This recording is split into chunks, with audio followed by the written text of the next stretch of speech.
जय हिंद। देखिए आज हम समझेंगे हत्या और आपराधिक मानववध। देखिए होता दोनों अलग अलग है, ठीक है ना।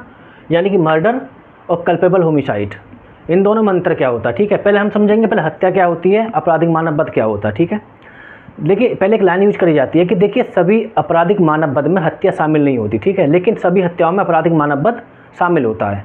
सबसे देखिए मुख्य अंतर, सबसे बड़ी चीज़ में क्या है इसमें, सबसे बड़ी चीज़ ये है कि व्यक्ति मरता दोनों में है, ठीक है। चाहे आपराधिक मानववध हो या मर्डर हो, मरेगा दोनों में, ठीक है। लेकिन दोनों में देखिए अंतर मानने का होता है। अगर देखिए हत्या होती है वो, तो वो 302 के अंतर्गत आजीवन कारावास या मृत्युदंड के कारावास से दंडनीय होगा, है ना। अगर वो कल्पेबल होमिसाइड या आपराधिक मानववध करता है तो जिसमें बताया गया है कि वो 10 साल तक के कारावास या आजीवन कारावास से दंडनीय होगा।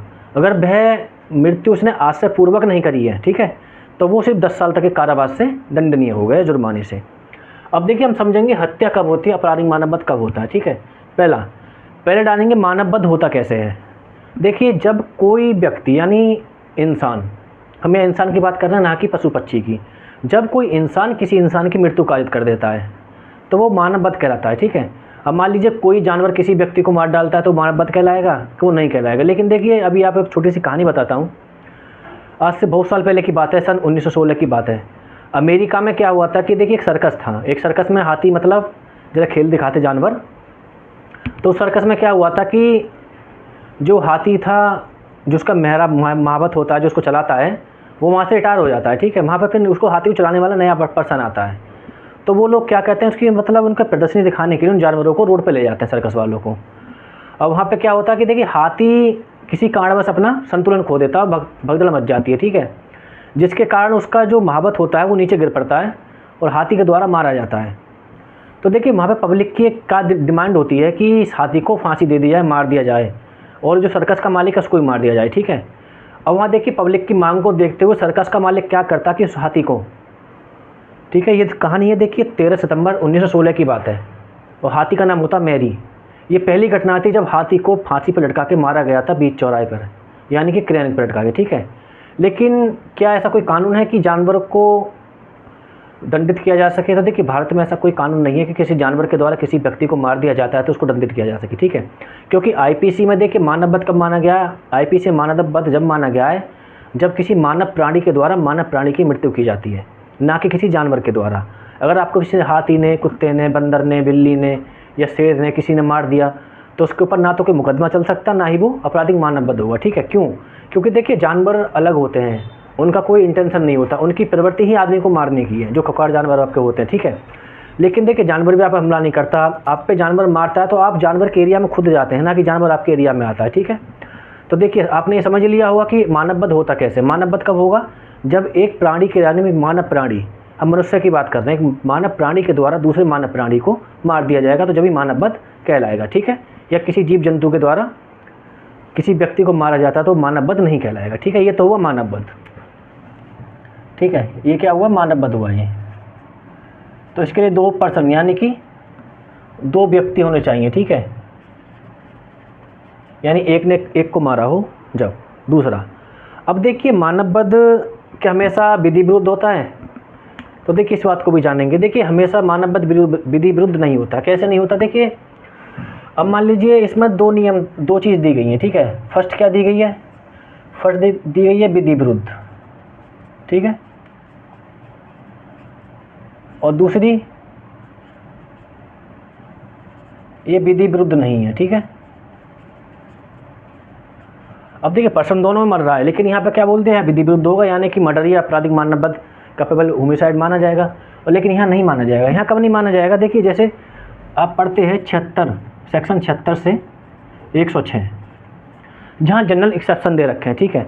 वहाँ ये बता दिया जब उन कंडीशन में कोई व्यक्ति किसी की मृत्यु कारित करेगा तो उस पर आपराधिक मानववध का मुकदमा नहीं चलाया जाएगा, ना उसके लिए वो आरोपित होगा, ठीक है। लेकिन विधि विरुद्ध कौन सा होता है? जैसे मान लीजिए आपको 301 में दे रखा है, ठीक है, 300 में दे रखा है, 304 में दे रखा है, ठीक है, 304A में उपेक्षा द्वारा मृत्यु कारित करनी, 304B में दे रखा है दाह करना, ठीक है। ये सब ये क्या होते हैं, विधि विरुद्ध होते हैं। लेकिन जो विधि विरुद्ध नहीं होते वो मानवबद्ध कौन से होते हैं, वो मानवबद्ध होते हैं जो 76 से 106 में जनरल एक्सेप्शन दिए गए हैं। इन एक्सेप्शन के अंतर्गत आपको किसी व्यक्ति की मृत्यु कायद कर देते हैं तो आप पर मर्डर या कल्पेबल होमिसाइड का मुकदमा नहीं चलेगा, ठीक है। दूसरा, अब देखिए, अब हम जानेंगे इस बारे में, देखिए बारे में कि हत्या क्या होती है, ठीक है। देखिए, भारतीय दंड संहिता यानी कि इंडियन पेनल कोड के सेक्शन जब 300 पढ़ेंगे तो उसमें देखिए 4 उपखंड के दिए गए हैं, ठीक है। यानी कि सेक्शन 300 में 4 उपखंड दिए गए हैं, ठीक है। जिन उपखंडों में बताया गया है कि इन कंडीशन में अगर कोई व्यक्ति किसी व्यक्ति को मारता है तो वो हत्या कहलाएगा, ठीक है। दूसरा, इसी के साथ इसमें देखिए 5 अपवाद दिए गए एक्सेप्शन, ठीक है, जिसमें ये बताया गया है कि अगर उसमें से कोई हत्या इन 5 अपवाद के अंतर्गत आ जाती है तो वह जो व्यक्ति मारा गया है वो चीज़ मर्डर ना होगी, क्या होगी, वो आपराधिक मानवबद्ध हो जाएगा, ठीक है। तो पहले हम जानेंगे कि देखिए हत्या कैसे होती है, यानी कि मर्डर, ठीक है भाई। मर्डर और आपराधिक मानवबद्ध में मैंने आपको बताया था कि मर्डर के लिए जो दंड दिया गया है वो 302 में दिया गया है, जिसके लिए मृत्युदंड या आजीवन कारावास, और आपराधिक मानवबद्ध के लिए आजीवन कारावास या 10 वर्ष, अगर आज से नहीं किया गया है तो सिर्फ 10 वर्ष, ठीक है ना। जिसका मृत्युदंड का मतलब जिसकी सज़ा के बारे में कहाँ बताया गया है, सेक्शन 304 में है, ठीक है। लेकिन व्यक्ति मरता दोनों में है, ठीक है। अब बात करते हैं हत्या की। देखिए 300 का जो पहला खंड बोलता है वो क्या बोलता है,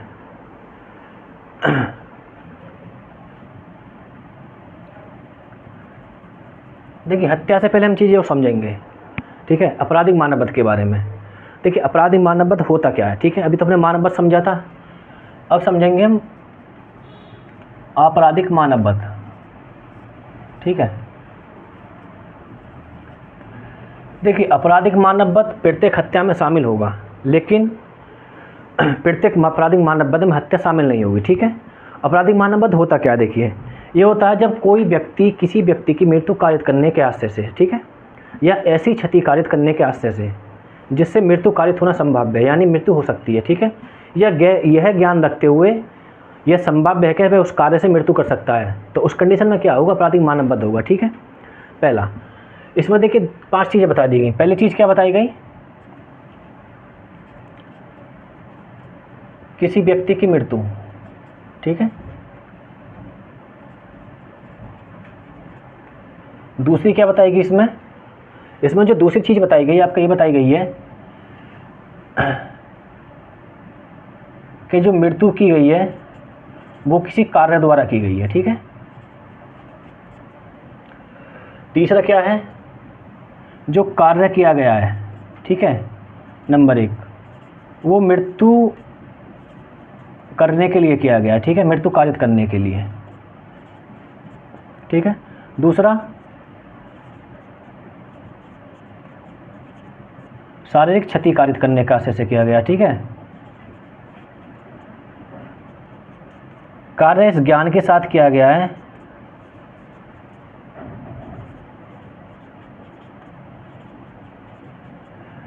कि मृत्यु कारित हो जाए, ठीक है। देखिए आपराधिक मानवबद्ध 5 कंडीशन उसमें बताई गई हैं, 5 ही शर्तें होती हैं। क्या होती हैं, कि किसी व्यक्ति की मृत्यु की गई हो, ठीक है। देखिए मृत्यु कैसे, एक प्राणी मतलब द्वारा दूसरे प्राणी को मारा गया हो, ठीक है। यानी 299 में बताया गया है कि आपराधिक मानवबद्ध किसे कहते हैं, ठीक है। आपराधिक मानवबद्ध की मैंने अभी आपको परिभाषा बताई थी, जब यदि कोई, ठीक है, यानी जो कोई मृत्यु कारित करने के आशय से या ऐसी शारीरिक क्षति करने के आशय से जिससे मृत्यु कारित होना संभाव्य है, या यह ज्ञान रखते हुए कि यह संभाव्य है कि वह उस कार्य से मृत्यु कारित कर देगा, ठीक है। ये बोल रहा है कि यदि कोई, यानी अदर पर्सन, कोई पर्सन, ठीक है, मृत्यु कारित करने के आशय से, यानी मृत्यु करने के आशय से या मर्डर करने के आशय से, ठीक है, या ऐसी शारीरिक क्षति कारित करने के आशय से, या कोई ऐसी शारीरिक क्षति करता है जिससे मृत्यु हो सकती है, यानी संभावना बन जाती है, ठीक है, या यह ज्ञान रखता है कि वह जो कार्य कर रहा है उससे मृत्यु कारित कर सकता है, तो वो क्या कहलाएगा, आपराधिक मानवबद्ध कहलाएगा, ठीक है। अब यही आपराधिक मानव आगे चल के कब हत्या होगा कब हत्या नहीं होगा, इसी बात को हम आगे पढ़ेंगे, ठीक है। पहले आपराधिक मानवबद्ध को पढ़ते हैं, ठीक है। आपराधिक मानवबद्ध में पहला पॉइंट क्या होता है, देखिए परिभाषा वो थी, किसी व्यक्ति की मृत्यु कारित की गई हो, ठीक है, यानी कि इसमें यह बताया गया है कि एक पर्सन द्वारा दूसरे पर्सन को मारा गया हो, ठीक है। यानी कि एक प्राणी, मानव प्राणी द्वारा दूसरे मानव प्राणी को मारा गया हो, जब ये आपराधिक मानव वध कहलाएगा, ठीक है।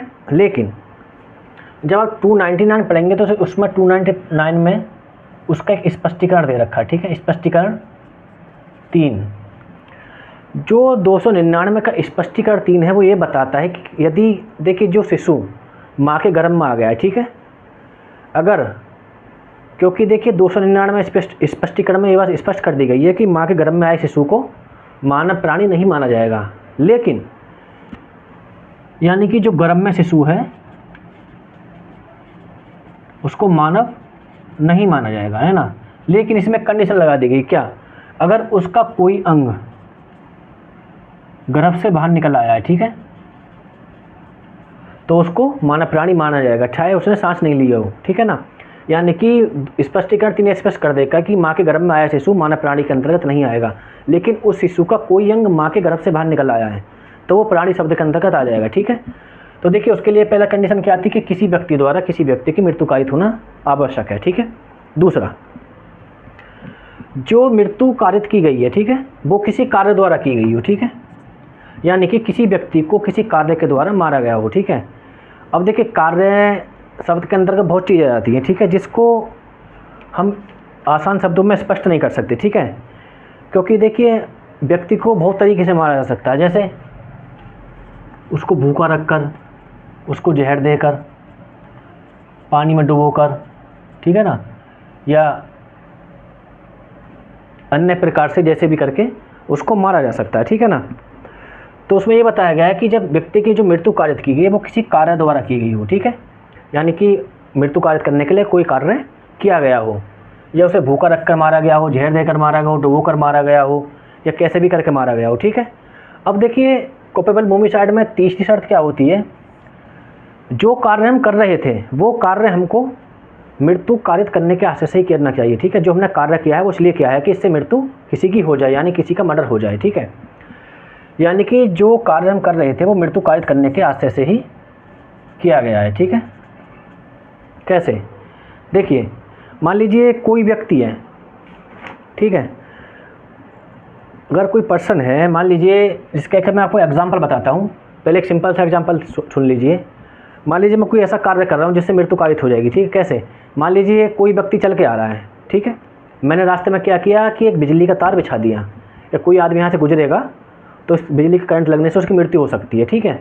तो इसी प्रकार देखिए कैसे एक एग्जाम्पल यानी दृष्टांत दे रखा है IPC में, जैसे बताया गया है कि मान लीजिए एक ए होता है, ठीक है, क्या करता है कि एक गड्ढे के ऊपर घास फूस लकड़ी बिछाता है, ठीक है। यानी कि एक गड्ढा है, इसके ऊपर क्या बिछाता है, घास फूस लकड़ी बिछाता है, इसलिए कि कोई व्यक्ति इसमें गिर जाए और उसकी मृत्यु हो जाए, ठीक है। या यह ज्ञान रखते हुए बिछाता है कि कोई व्यक्ति इसमें गिरेगा उसकी मृत्यु हो जाएगी, ठीक है। अब जो बी पर्सन है ये सोचता है कि भूमि जो मैं जिस रास्ते पर चल रहा हूँ बिल्कुल सीधी है, उसमें कोई खराबी नहीं है, और चलते चलते क्या होता है उस गड्ढे में गिर जाता है, ठीक है, और उसकी मृत्यु हो जाती है, ठीक है। अब देखिए अब ए किस अपराध का दोषी होगा, तो देखिए जो ए अपराध का दोषी होगा मृत्यु कारित करने के आशय का, जो मृत्यु कारित करने का, ठीक है, जो आपराधिक मानव वध के अंतर्गत आएगा, वह उस अपराध के लिए क्या होगा, दोषी होगा। क्यों, उसने जो गड्ढा खोदा था उस पर जो घास फूस लकड़ी बिछाई थी वो सिर्फ बी को मारने के लिए, कोई अन्य पर्सन आएगा उसको मारने के लिए ही बिछाई थी, ठीक है। तीसरी कंडीशन क्या बनती है इसमें,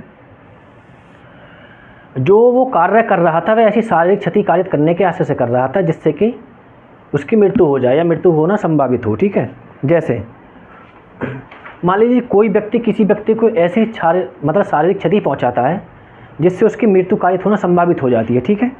देखिए कैसे, मान लीजिए किसी व्यक्ति ने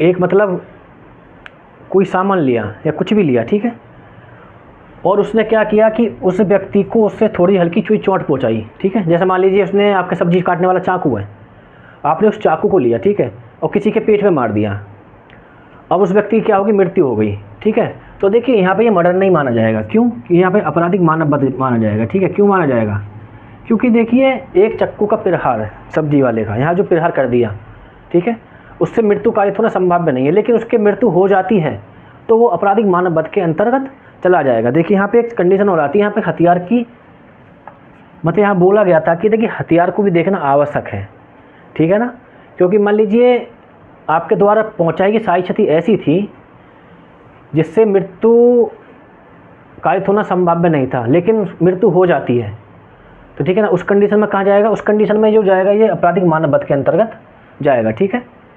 दूसरा, कार्य ज्ञान के साथ करता है कि उससे मृत्यु कारित हो जाए, ठीक है।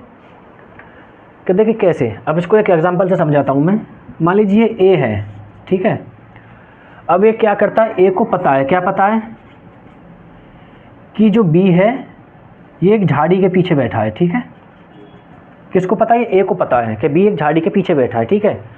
अब ये क्या करता है, सी से बोलता है कि तू झाड़ी पे बंदूक चला, यानी गोली चला यहाँ पे, ठीक है। लेकिन सी को नहीं पता कि यहाँ बी झाड़ी के पीछे बैठा है। ए को तो पता है कि यहाँ बी झाड़ी के पीछे बैठा है, लेकिन सी को नहीं पता है कि बी झाड़ी के पीछे बैठा है, ठीक है। अब ए के कहने पर सी क्या करता है, बंदूक चला देता है, ठीक है, और जाके गोली किसको लग जाती है, बी को लग जाती है, और बी की हो जाती है मृत्यु, ठीक है। तो इस कंडीशन में देखिए क्या होगा, इस कंडीशन में बी किसी भी अपराध का दोषी नहीं होगा। क्यों? क्योंकि देखिए इंटेंशन आपने पढ़ा होगा आज से, किसी व्यक्ति की मृत्यु कारित करने के लिए पहले आश्रय होना बहुत जरूरी है, ठीक है। लेकिन यहाँ पे देखिए सी का कोई आश्रय नहीं था, बस सी का आश्रय क्या था, सी का आश्रय सिर्फ ये था कि वह झाड़ी पे बंदूक चला रहा था। लेकिन ए को यह ज्ञान था और एक जानता था कि बी इस झाड़ी के पीछे है और गोली लगने से उसकी मृत्यु हो सकती है, ठीक है। तो यहाँ आपराधिक मानव वध का जो दोषी होगा कौन होगा, वो ए होगा, ठीक है। आपराधिक मानव वध का दोषी कौन होगा, ए होगा, ठीक है। तो देखिए अभी हम जो समझ रहे थे वो समझ रहे थे आपराधिक मानव वध, ठीक है, जो कोई किसी व्यक्ति की मृत्यु कारित करने के आशय से या ऐसी सारी क्षति कारित करने के आशय से जिससे मृत्यु कारित होना संभाव्य है, या यह ज्ञान रखते हुए कि यह संभाव्य है से उस कार्य से किसी व्यक्ति की मृत्यु कारित कर दे, ठीक है। कार्य कैसे, जैसे ये कार्य कर रहा था, इसको पता था इससे मृत्यु कारित होना संभाव्य है, लेकिन इसके बावजूद इसको गोली चलाने के लिए प्रेरित करता है और ये गोली चला देता है, बी की क्या कर देता है, ये उसको मार देता है, ठीक है। तो ये 5 कंडीशन इसमें बताई गई थी, ठीक है। 5 शर्त इसकी कौन कौन सी थी, किसी व्यक्ति की मृत्यु की गई हो, एक व्यक्ति ज़्यादा, ठीक है। दूसरा क्या था कि जो मृत्यु की गई है वो किसी कार्य के द्वारा की गई हो, ठीक है। और जो कार्य किया गया है वह मृत्यु कारित करने के आशय से किया गया हो, सारी क्षति कारित करने के आशय से किया गया हो, या कार्य ज्ञान के साथ किया गया हो कि उससे मृत्यु कारित होना संभाव्य हो जाए, ठीक है। तो देखिए आपराधिक मानव वध में ये 5 चीज़ें बताई गई, ठीक है। अब देखिए इसमें जानेंगे कि ये आपराधिक मानव वध जो होता है ये कब हत्या में परिवर्तित हो जाता है, ठीक है। अभी तो हम जान लेते हैं आपराधिक मानव वध क्या होता है, ठीक है, किन किन कंडीशन में होता है। लेकिन आपराधिक मानव वध और कब हत्या हो कब हत्या नहीं होगा, अब इस चीज़ को जानेंगे हम, ठीक है। अभी हमने क्या जाना था, आपराधिक मानव वध, ठीक है। अब आपराधिक मानव वध कब हत्या होगा कब हत्या नहीं होगा, आपराधिक मानव वध 299 में पढ़ा था। अब 300 में देखिए कंडीशन बताई गई है, ठीक है, जिसमें 4 उपखंड बताए गए हैं कि जिसमें अंतर्गत आएगा तो वो क्या होगा, हत्या होगा, ठीक है। और 5 अपवाद बताए गए हैं, अगर इसके अंतर्गत आता है तो वह आपराधिक मानव वध होगा, ठीक है। भाई आपराधिक मानव वध में समझ लिया कि किस कंडीशन में किस प्रकार से होता है, ठीक है। लेकिन एक लाइन मैंने आपको बताई थी कि प्रत्येक आपराधिक मानव वध में हत्या शामिल नहीं होती, लेकिन प्रत्येक हत्या में आपराधिक मानव वध शामिल होता है, ठीक है। अब जो ये कोपेबल भूमिसाइड है इसमें कब ये मर्डर होगा कब ये मर्डर नहीं होगा, इस चीज़ को हम समझेंगे, ठीक है। तो देखिए पहले हम 300 के जो 4 उपखंड है पहले उनको लेते हैं, ठीक है। तो देखिए 300 का जो फर्स्ट उपखंड है यानी फर्स्ट, वो क्या बात करता है, जिसमें बताया गया है कि आपराधिक मानव वध कब हत्या हुआ, ठीक है। देखिए इसमें बताया गया है कि मान लीजिए कोई कार्य जिससे मृत्यु कारित की गई है, ठीक है, मृत्यु कारित करने के आशय से किया गया, ठीक है। देखिए 300 का प्रथम उपखंड क्या बोलता है कि जिस कार्य द्वारा मृत्यु की गई है वह कार्य मृत्यु कारित करने के आशय से ही किया गया हो, ठीक है। कैसे, मान लीजिए देखिए इसको एक उदाहरण से समझते हैं। मान लीजिए ए है, ठीक है, ए ने बी के ऊपर क्या चलाई, गोली चलाई बंदूक से, ठीक है। दूसरा देखिए ए गोली चलाकर ऐसा कार्य कर रहा है जिससे मृत्यु कारित होना संभव है, यानी मृत्यु हो सकती है। तो ये चीज़ क्या कहलाएगी, ये चीज़ क्या कहलाएगी, ये चीज़ कहलाएगी आपका हत्या, ठीक है। यानी ए बी को गोली से मार देता है, ठीक है। यानी कि ए मार डालने के आशय से बी के ऊपर गोली चलाता है और बी को मार डालता है, तो वो क्या कहलाएगा, वो हत्या कहलाएगी, यानी मर्डर कहलाएगा, यानी 302 के अंतर्गत, ठीक है। यानी जब कोई कार्य किया गया है वह कार्य मृत्यु कारित करने के आशय से ही किया गया है, यानी किसी व्यक्ति को सामने खड़ा करके उस पर गोली चलाना एक ऐसा कार्य है जिससे मृत्यु कारित हो जाएगी। जब इस कंडीशन में किसी व्यक्ति को मारा जाता है तो वो क्या होता है, मर्डर होता है, ठीक है। इस पर देखिए केस है आर बनाम बेंकलू, ठीक है।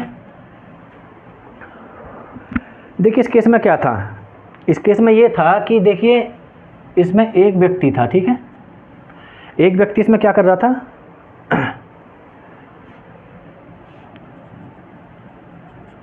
झोपड़ी में सो रहा था, ठीक है। अब यहाँ क्या करता है, यहाँ पे देखिए एक व्यक्ति झोपड़ी में सो रहा था, ठीक है। अब यहाँ पे ए आता है, ठीक है। ए क्या करता है कि झोपड़ी में आग लगा देता है, ठीक है। और आग लगाने के बाद इस झोपड़ी के बाहर से ताला भी लगा देता है, ठीक है। तो उसके बाद क्या होता है, देखिए इसने झोपड़ी में आग लगा दी, आग लगाने के बाद क्या किया, झोपड़ी के बाहर ताला भी लगा दिया, ठीक है। झोपड़ी में जलकर उस व्यक्ति की क्या होगी, मृत्यु होगी, ठीक है। यानी कि जो काम एक के बाद वो कर रहा है, झोपड़ी में आग लगाना, आग लगाने के बाद ताला उसमें लगाना, ठीक है। तो ये ऐसी कंडीशन में काम कर रहा है कि ये जो कार्य कर रहा है वो मृत्यु माना जाएगा, ठीक है। इस एग्जाम्पल को देखिए समझते हैं। मान लीजिए ए एक ऐसी झोपड़ी में आग लगा देता है जिसमें बी सो रहा था, ठीक है।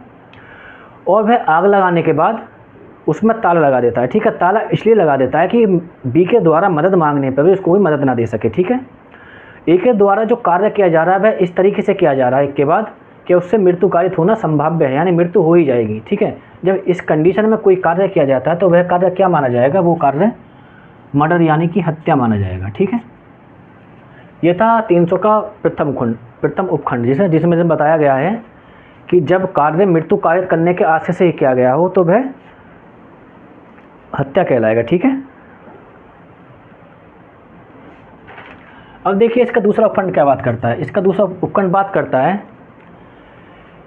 कि व्यक्ति आशय पूर्वक पहुंचाई गई क्षति के बारे में जानता है कि उससे मृत्यु कारित होना संभाव्य है और मृत्यु कारित हो जाती है, ठीक है। अपराधी मानव में भी क्षति पड़ रहे थे, यहाँ भी क्षति पड़ रहे हैं, ठीक है। इन दोनों में हम अंतर बाद में समझेंगे कि इन दोनों में अंतर है क्या, ठीक है। पहले हम इसको समझते हैं सिर्फ, ठीक है। अभी इतना हम डिफिकल्ट अंदर जाएंगे तो भी कंफ्यूज हो जाएंगे, ठीक है। यानी ये बोल रहा है कि व्यक्ति जानता है, ठीक है, जो शारीरिक क्षति पहुंचा रहा है जो आशय पूर्वक, यानी कि व्यक्ति जानता है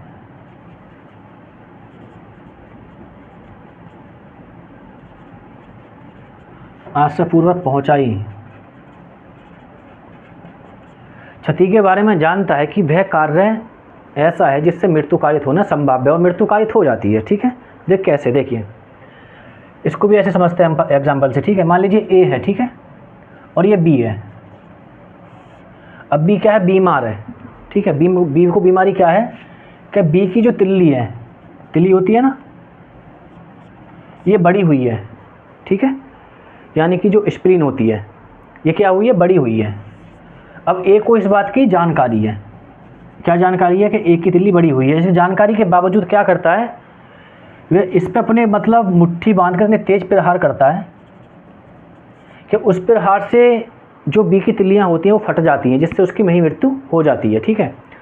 यानी कि व्यक्ति अपने द्वारा आशयपूर्वक क्षति के बारे में जानता है, ठीक है ना, कि वह जो कार्य कर रहा है उससे मृत्यु कारित हो सकती है और मृत्यु कारित हो भी जाती है, ठीक है। तो वो मर्डर के अपराध के लिए दोषी होगा, ठीक है। यानी कि जैसे ए को पता है कि बी की तिल्ली बड़ी हुई है, इसके बावजूद उसको क्या करता है, वो बंद मुट्ठी से मारता है, जिससे कि उसकी तिल्ली फट जाती है, स्प्लीन फट जाती है, और उसके फट जाने से क्या होता है, उसकी मृत्यु हो जाती है, ठीक है। यानी कि जानते हुए इसको मारता है तो ये क्या होगा, मर्डर होगा। अगर यहाँ पे ये नहीं जानता कि इसकी तिल्ली बड़ी हुई है और इसको मार देता, ठीक है ना, तो फिर ये अपराधी मानववध का दोषी होता ना मर्डर का दोषी होता। सिर्फ ये जो क्षति होती है, जैसे मान लीजिए साधारण उपहति हो गई या गौर उपहति हो गई, ठीक है, 339 और 40 में, उसके दंडित होता, ठीक है। फिर इसके अंतर्गत नहीं आता, कब, जब इसको जानकारी नहीं होती कि इसकी तिलिया या स्प्लीन बड़ी हुई है, ठीक है। दूसरी कंडीशन में हमने ये बताया था कि व्यक्ति अपने द्वारा पहुंचाई क्षति के बारे में जानता है कि वह एक ऐसी क्षति है जिसके बारे में किसी व्यक्ति की मृत्यु कारित हो सकती है और मृत्यु हो जाती है, ठीक है। तो उस कंडीशन में भी क्या होगा, मर्डर होगा, ठीक है। अब देखिए इसमें तीसरा पॉइंट क्या है।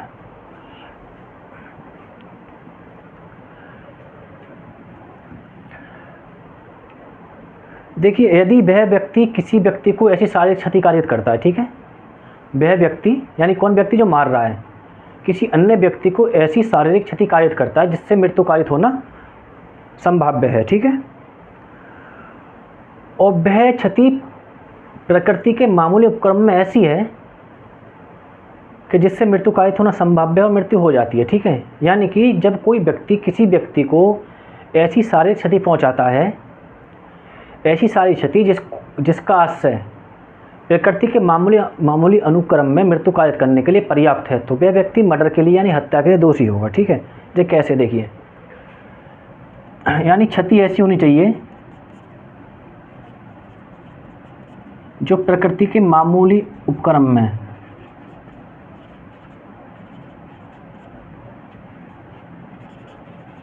हत्या के लिए पर्याप्त हो, ठीक है।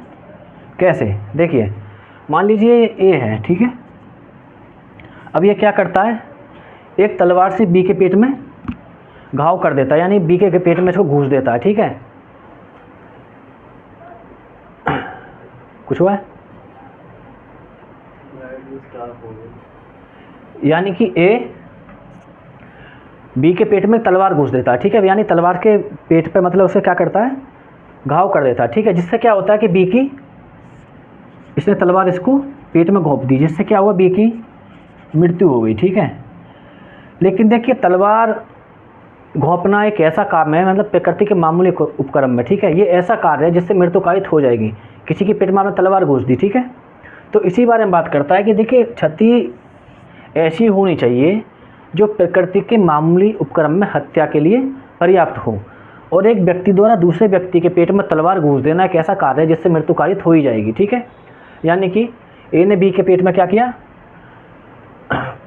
तलवार घुसेड़ दी, ठीक है, तो ये क्या हुआ, ये हत्या के लिए दोषी होगा, ठीक है, यानी मर्डर के अंतर्गत आएगा। यानी ए तलवार से बी को ऐसा घाव करता है जो प्रकृति के मामूली क्रम में हत्या करने के लिए पर्याप्त है, तो परिणाम स्वरूप क्या होता है, बी की मृत्यु कारित हो जाती है। तो यहाँ ये हत्या के अपराध का दोषी होगा, क्यों, क्योंकि देखिए उसका आज से बी की मृत्यु कारित करने का था, उसने जानबूझकर उसके पेट में तलवार घुसी थी, ठीक है। देखिए इसके ऊपर एक केस है, केस का नाम है रजवंत सिंह का मामला है, ठीक है, रजवंत सिंह। इस मामले में क्या था कि एक जो अपराधी था उसने क्या किया, अभियुक्त ने, इस मामले में यह था कि अभियुक्त ने एक व्यक्ति को के हाथ पैर बांधे दोनों और उसको एक बहते हुए नाले में डाल दिया, ठीक है। उस नाले में डालने के बाद क्या किया कि उसके मुंह पे प्लास्टर चिपका दिया जिससे वो बोल ना सके, ठीक है, और दो बड़े बड़े रुई के मतलब गुल्ले बना के उसकी नाक में डाल दिया जिससे कि वह व्यक्ति सांस भी न ले सके। अब उसने कार्य इस प्रकार से किया था कि ना तो वह व्यक्ति हिल सकता था, ना आवाज़ दे सकता था, ना सांस ले सकता था, ठीक है। यानी कि उसने जो उसको क्षति पहुंचाई थी वो इस प्रकार की थी, अभी मारा नहीं था उसको, उसने बांध के डाल दिया था, उसका मुंह भी बंद कर दिया था, नाक भी बंद कर दी थी, ठीक है ना, और उसको बहते हुए नाले में डाल दिया जिससे कि वह व्यक्ति वहाँ तड़प तड़प के मर जाता। और उसके द्वारा किया गया कार्य एक के बाद ऐसा कार्य था, एक के कार्य के बाद एक कार्य ऐसा था वो कि जिससे मृत्यु को उसकी कारित हो जाती। तो देखिए इसी मामले में रजवंत सिंह के मामले यही था कि एक व्यक्ति ने एक व्यक्ति को नाले में बहते हुए नाले में डाल दिया उसके हाथ पैर बांध के, ठीक है, और उसके ऊपर मतलब उसके मुँह में प्लास्टर लगा दिया, और प्लास्टर लगाने के बाद उसकी नाकों को बंद करके उसको उस नाले में डाल दिया। उसके द्वारा क्या कार्य ऐसा था, ऐसी क्षति थी जिससे मृत्यु कारित होना संभव है और मृत्यु हो भी जाती है। तो ऐसे मामले कहाँ आएंगे, ऐसे मामले भी मर्डर के अंतर्गत आएंगे, ठीक है। अब देखिए इसका चौथा खंड किसका आपका बोलता है कि मान लीजिए वह कार्य जिसके द्वारा मृत्यु कारित की गई है, ठीक है, यानी जो कार्य किया जा रहा है, हम सुबह से पूछ रहे थे मतलब मृत्यु कैसे की जाएगी, किसी कार्य के द्वारा की जाएगी, ठीक है। वह कार्य जिसके द्वारा मृत्यु कारित की गई है और वह कार्य करने वाला व्यक्ति जानता है कि वह कार्य इतना आसन संकट है, यानी इतना खतरे वाला है कि उससे मृत्यु कारित होना संभाव्य है, ठीक है। यह वह शारीरिक क्षति कारित कर देता है जिससे मृत्यु कारित होना संभाव्य है, ठीक है। तो वह क्या होगा, वह भी हत्या होगा, लेकिन कब, जब वह व्यक्ति जो कार्य कर रहा है वह बिना किसी प्रति हेतु के कर रहा है, यानी कि बिना किसी मोटिव के कर रहा है, ठीक है। देखिए इसको ऐसा समझिएगा, मान लीजिए किसी व्यक्ति ने कोई कार्य किया और वह कार्य करने वाला व्यक्ति जानता है कि जो वह कार्य कर रहा है इतना आसन संकट, इतना खतरे वाला है कि इससे किसी व्यक्ति की मृत्यु कारित हो सकती है, ठीक है।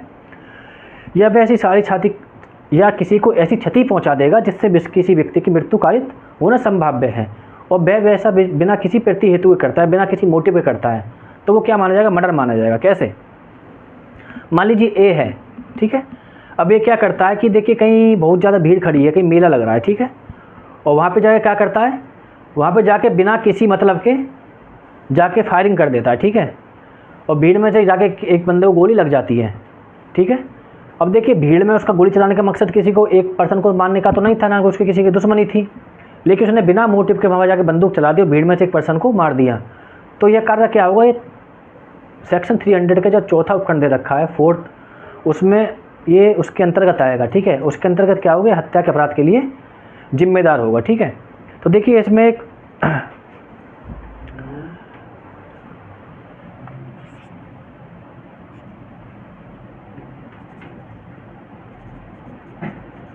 यानी चौथा उपखंड आपने समझा होगा, यानी कि जो व्यक्ति मृत्यु कारित करता है जिस कार्य के द्वारा, और उसको इस बात का ज्ञान है कि वह कार्य इतना आसान संकट है कि वह उस कार्य से किसी व्यक्ति की मृत्यु कारित कर देगा, या वह कार्य किसी को ऐसी क्षति पहुंचा देगा जिससे उसकी मृत्यु कारित होने संभाव्य हो जाती है ना, लेकिन वह जो कार्य कर रहा है बिना प्रति हेतु कर रहा है, यानी बिना किसी कारण कर रहा है, ठीक है। जैसे कि मान लीजिए कोई व्यक्ति, अभी मैंने एग्जाम्पल बताया था, या दूसरा एग्जाम्पल एक और आपको बताता हूँ। मान लीजिए कोई व्यक्ति क्या करता है, किले में जाता है, ठीक है। अब किले में पुरानी तोप लगी होती हैं, ठीक है, वहाँ और पब्लिक आई होती है। अब वो व्यक्ति क्या करता है कि उस तोप को चला देता है, ठीक है। तो उसका वहाँ कोई इंटेंशन नहीं था किसी को मारने का, लेकिन इसके बावजूद क्या होता है कि पब्लिक में से एक व्यक्ति मारा जाता है, ठीक है। लेकिन उस व्यक्ति को मालूम था कि तोप चलाना इतना खतरनाक है कि यह कुछ भी नुकसान कर सकता है, ऐसी क्षति कर सकता है जिससे किसी की मृत्यु हो सकती है, ठीक है। तो वह व्यक्ति क्या कहलाएगा? व्यक्ति उस पर मर्डर का आरोप लगाया जाएगा, ठीक है। लेकिन वह बिना मोटिव पे किया हुआ है, लेकिन उसका वहाँ कोई किसी को मोटिव मारने का, वह तो इसलिए चला रहा है कि वह किसी को मार दे एक पर्सन को, तो वो क्या माना जाएगा? फिर आपराधिक मानव वध माना जाएगा, ठीक है। तो ये 4 कंडीशन मैंने आपको बताई थी। जब कार्य किया जाता है वह मृत्यु कारित करने के आशय से ही किया जाए, ठीक है, जैसे गोली चलाना, ठीक है। दूसरा, वह व्यक्ति आज से पूर्व क्षति के बारे में जानता है कि वह जो क्षति कर रहा है वह इतनी संभावित है कि वह मृत्यु कारित कर देगी, यानी किसी की जानबूझ के ऐसी चोट मारने जिसको मालूम है चोट लगने से मर जाएगा, ठीक है। तीसरा, क्षति प्रकृति के मामूली रूप में ऐसी है कि वह व्यक्ति की मृत्यु कारित कर देगी, ठीक है, जैसे किसी की तलवार घोंप देना, ठीक है। तीसरा था।